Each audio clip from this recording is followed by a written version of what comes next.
प्यारे बच्चों, आज का ये क्लास आप सभी बच्चों के लिए बहुत ही ज़्यादा इंपॉर्टेंट है क्योंकि आज के क्लास में हम लेके आए हैं आपके लिए क्लास 12th हिंदी का 50 मोस्ट इंपॉर्टेंट ऑब्जेक्टिव क्वेश्चन। ये सारे ऐसे प्रश्न हैं जो आपके बोर्ड एग्जाम में हर एक बार पूछे जाते हैं। तो भाई आज के क्लास को आप सभी बिल्कुल ध्यान से देखिएगा और इन सारे प्रश्नों को आप अच्छे से याद भी करते चलिएगा। ओके, तो चलिए क्लास को स्टार्ट करते हैं और आप सभी हमारे साथ चैट सेक्शन में आंसर लगाते चलिएगा। देखिए पहला नंबर सवाल आपके सामने है, आप सही आंसर लगाते चलिएगा। देखिए पहला नंबर सवाल क्या कर रहा है, निम्नलिखित में कौन सी रचना बालकृष्ण भट्ट की है।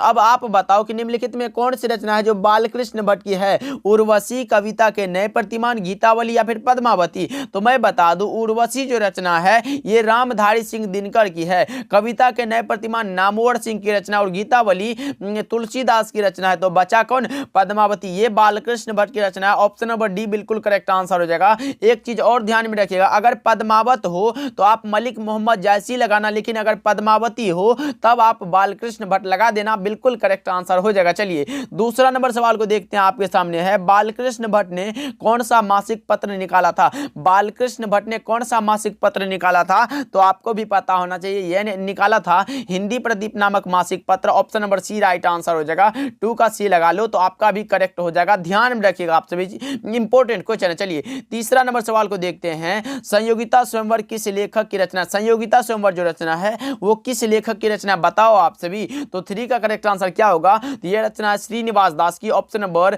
सी करेक्ट आंसर हो जाएगा। अगर पूछे दमयंती स्वयंवर किस लेखक की रचना है तब आप बालकृष्ण भट्ट लगाना, करेक्ट हो जाएगा। चलिए ध्यान में रखिएगा। चलिए 4th नंबर सवाल को देखते हैं, उसने कहा था शीर्षक पाठ क्या है। अब बताओ जी, उसने कहा था जो पाठ है वो क्या है, आलोचना है, निबंध है, कहानी है या फिर कविता है। तो आपको भी पता होना चाहिए कि उसने कहा था कहानी है, जिसके कहानीकार का नाम है Chandradhar Sharma Guleri. Option number C right answer है। 4 का C is the correct answer. Okay, चलिए देखिए 5वां नंबर सवाल को देखते हैं, क्या कह रहा है, चंद्रधर शर्मा गुलेरी का निधन कब हुआ था। बताओ जी, चंद्रधर शर्मा गुलेरी का जो निधन हुआ था वो कब हुआ था। निधन मतलब हो गया मृत्यु। तो 5 का जो करेक्ट आंसर हो जाएगा वो हो जाएगा 12 सितंबर 1922 को। Option number C is the correct answer, याद रखिएगा आप सभी। चलिए नेक्स्ट सवाल की ओर बढ़ते हैं। 6 नंबर सवाल आपके सामने आ चुका है, लगाओ करेक्ट आंसर क्या होगा। निम्नलिखित में कौन सी रचना चंद्रधर शर्मा गुलेरी की है। अब है पूछा गया भाई, तो लगाओ करेक्ट आंसर क्या होगा। बोलते क्षण, ये तो जगदीश चंद्र माथुर की रचना है।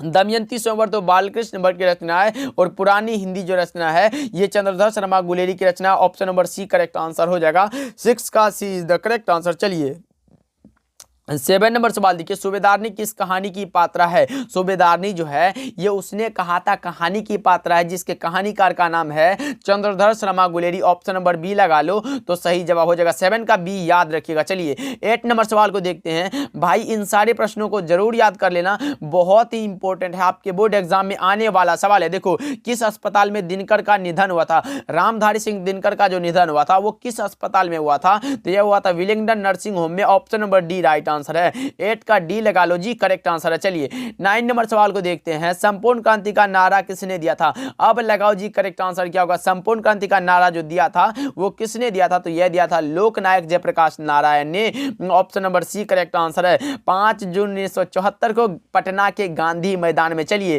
10 नंबर सवाल को देखते हैं, लेनिन की मृत्यु कब हुई थी। अब लगाओ जी, बहुत ही आसान सा सवाल है, आप लोगों ने 10th में भी पढ़ा होगा। लेनिन की मृत्यु कब हुई थी, यह हुई थी 1924 में। और जयप्रकाश नारायण मार्क्सवादी भी 1924 में ही बने थे, याद रखिएगा आप सभी। चलिए नेक्स्ट सवाल की बढ़ते हैं। 11 नंबर सवाल देखिए, जयप्रकाश नारायण मार्क्सवादी कब बने थे, तो अभी भैया मैंने बताया कि 1924 में बने थे। Option number D right answer हो जाएगा, याद रखिएगा आप सभी। चलिए 12 नंबर सवाल को देखते हैं, क्या कर रहा है, अर्धनारीश्वर शीर्षक पाठ में कौन स्वयं वृत्त बन गया और नारी को अपना कली मान लिया। लगाओ करेक्ट आंसर क्या होगा। अर्धनारीश्वर पाठ में पूछा गया है कौन स्वयं वृत्त बन गया और नारी को अपना कली मान लिया, तो यह माना है पुरुष ने, जो कि ऑप्शन नंबर डी में दिया गया।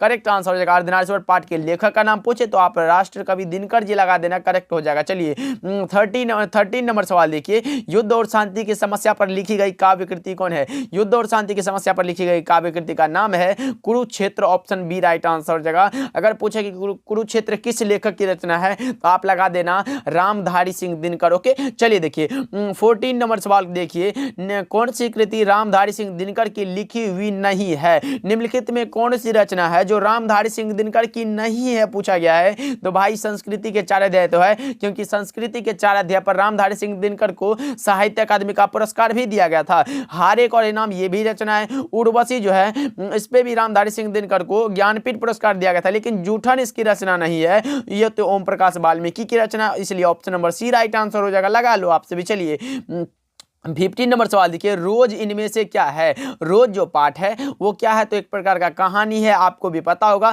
जिसके कहानीकार का नाम है Sachchidanand Hiranand Vatsyayan. Option number B right answer हो जाएगा। चलिए 16 नंबर सवाल को देखते हैं। रोज कहानी की नायिका है कौन है, तो रोज कहानी की नायिका का नाम है क्या, तो आप लगा सकते हो Malti. Option number C right answer है। मालती के पति का नाम है महेश्वर, इसको भी आप याद रखिएगा। चलिए 17 नंबर सवाल देखिए, नदी के द्वीप किसकी रचना है। नदी के द्वीप जो रचना है वो किस लेखक की रचना है, आपको भी पता होना चाहिए। ये अज्ञेय की रचना है। ऑप्शन बी राइट आंसर है। 17 का B is the correct answer, ध्यान में रखिएगा आप सभी। चलिए 18 नंबर सवाल देखिए, मालती का पति क्या है, आप बताओ जी मालती का पति क्या है, तो डॉक्टर है। ऑप्शन ए करेक्ट आंसर है। किस बीमारी का, तो गैंग्रीन नामक बीमारी का। ये रोज चैप्टर का क्वेश्चन है, याद रखिएगा। चलिए 19 नंबर सवाल को देखते हैं, आपके सामने है, अज्ञेय किस वाद से संबंधित है। अज्ञेय भाई सच्चिदानंद हीरानंद वात्स्यायन जो है ये प्रयोगवाद से संबंधित है। ऑप्शन ए करेक्ट आंसर है। जयशंकर प्रसाद छायावादी कवि माने जाते हैं, उसको भी आप याद रखिएगा। चलिए 20 नंबर सवाल को देखते हैं, चोरा चोरी कांड कब हुआ था। चोरा चोरी जो कांड हुआ था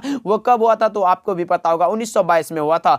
ऑप्शन बी सही जवाब हो जाएगा। 20 का बी लगा रहे हो आप, तो आपका भी करेक्ट आंसर है, बस याद रखिएगा आपसे भी। चलिए नेक्स्ट सवाल को बढ़ते हैं। 21 नंबर सवाल आपके सामने है, भगत सिंह के चाचा का क्या नाम था। भगत सिंह के चाचा जी का नाम पूछा तो अजीत सिंह नाम था भाई। ऑप्शन बी लगा लो, ज्यादा सोचो विचारो मत, क्योंकि एग्जाम का बहुत ही कम समय बचा है, बस याद करते चलो। चलिए 22 नंबर सवाल देखिए, और क्लास को लाइक भी करते चलो भाई। क्लास को लाइक करके और चैनल पे नए जुड़े हो तो सब्सक्राइब भी करते चलो। देखो मैं नास्तिक क्यों हूं, यह किसका लेख है, तो यह भगत सिंह का लेख है। ऑप्शन ए सही जवाब हो जाएगा। 22 का A is the correct answer.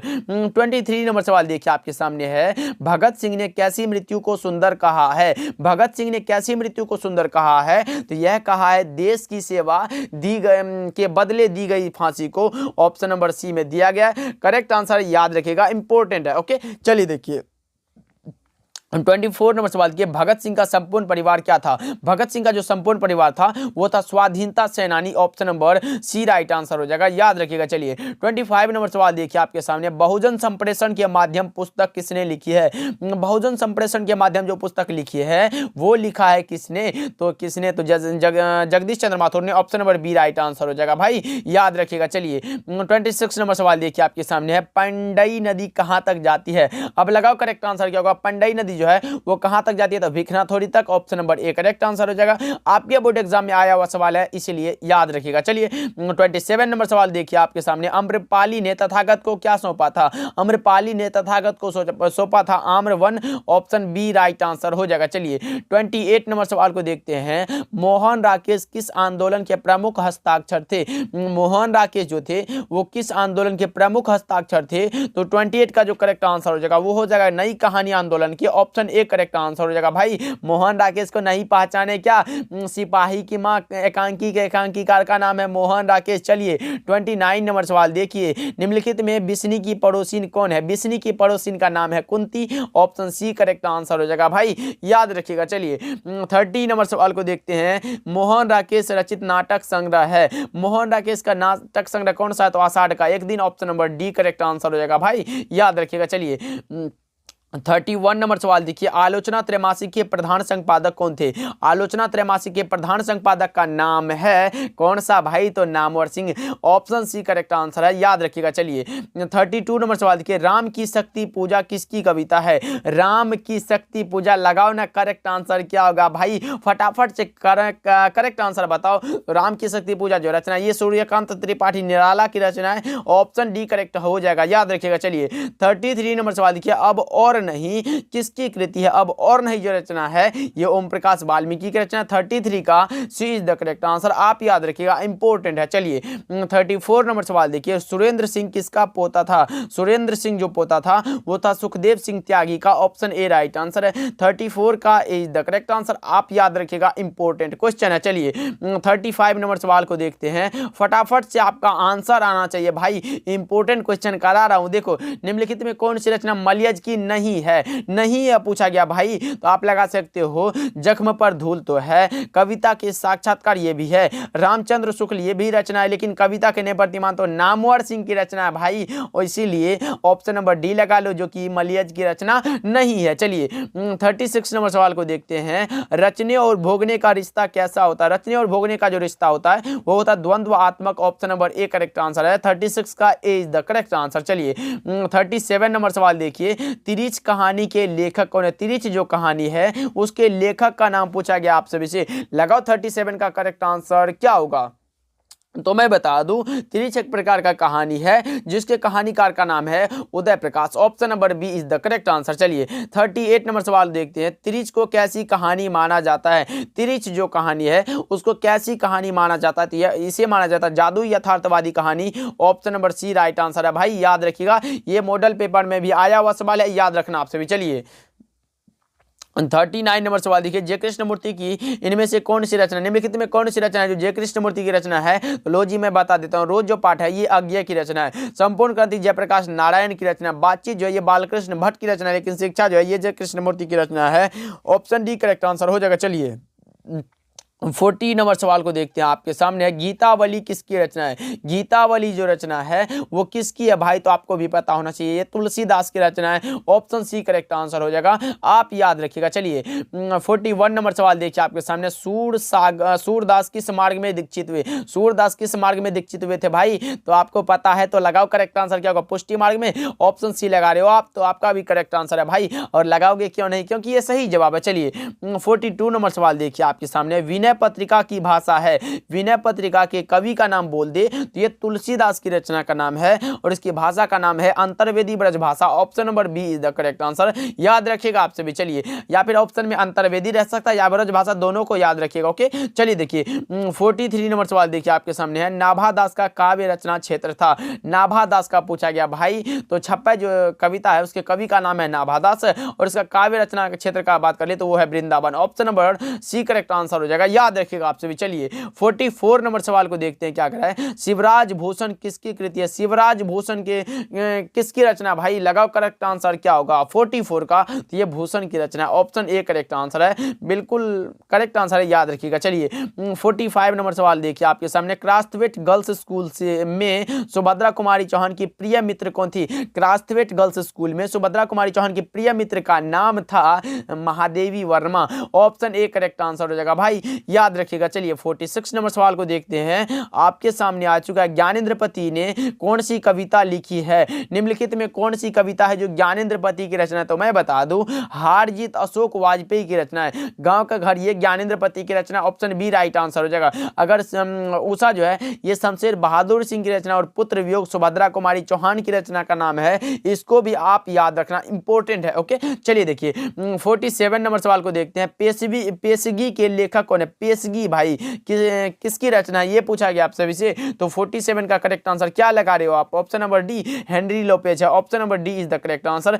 याद रखिएगा आप सभी। चलिए 48 नंबर सवाल को देखते हैं, लोटा डोरी कौन सा समास है? लोटा डोरी में समास पूछा भाई, लगाओ करेक्ट आंसर क्या होगा? लोटा डोरी द्वंद्व समास है, ऑप्शन नंबर ए सही जवाब है, 48 का A is the correct answer. 49 number सवाल आपके सामने आ चुका है, देवता का पर्यायवाची है, देवता में कौन सा पर्यायवाची होना चाहिए भाई? देव हो जाएगा क्या? ऑप्शन नंबर ए सही जवाब है, याद कर लो, इंपॉर्टेंट क्वेश्चन है। चलिए 50 नंबर सवाल देखिए आपके सामने है, आशा से अधिक क्या कहलाता है? आशा से अधिक यानी कि आशातीत हो जाएगा, ऑप्शन ए करेक्ट आंसर है, 50 का A is the correct answer. देखो जी हम लोग इतना जल्दी 50 ऑब्जेक्टिव को कंप्लीट कर लिए, और आज के क्लास में हम आपके लिए 50 ही ऑब्जेक्टिव लाए थे जो इंपॉर्टेंट था, इसीलिए इन सारे प्रश्नों को आप जरूर अच्छे से याद कर लेना भाई, आपके बोर्ड एग्जाम में ऐसे ही सवाल आने वाला है, इसलिए जरूर याद कर लेना, क्योंकि अगर आ जाए तो फिर छोड़ के आना मुश्किल हो जाएगा, इसीलिए अच्छे से याद कर लीजिएगा। ओके, तो मिलते हैं अगले क्लास में। चैनल पे नए जुड़ रहे हैं तो सब्सक्राइब भी करिएगा भाई, हम आपके लिए इतना करते हैं तो भाई आप तो थोड़ा सा